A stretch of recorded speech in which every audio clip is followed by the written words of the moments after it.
Подготвувајќи го теренот за новата генерација, Opel не подсети на успесите на Corsa со која пред 37 години потполни една празнина во понудата на марката.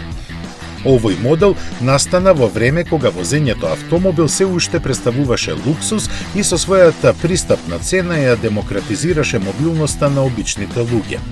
Беше дочекана со критики заради своите мали димензии и малку грубиот изглед, но на својот пат низ децениите освои 14 милиони купувачи.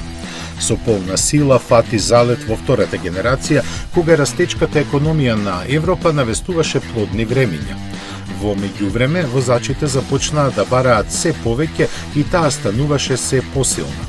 Доби мотори со впрскување на горивото и катализатори, а за разлика од првата генерација, беше симпатично обликувана и им се допаѓаше и на дамите. Третата генерација со својот зрел изглед беше ориентирана кон оние што бараат трајни вредности, заради што доби поголеми димензии и целосно галванизирана каросерија. Софистицираните мотори станаа поекономични и еколошки почисти, а опременоста сериозно беше збогатена. Со наредниот модел дизајнерски беа раздвоени верзиите со 3 и 5 врати.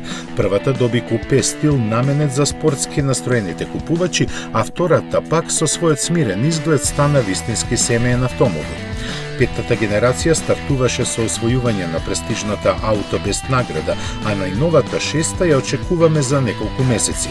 Според најавите, таа ќе биде со динамичен стил и за прв пат со електрична погонска група.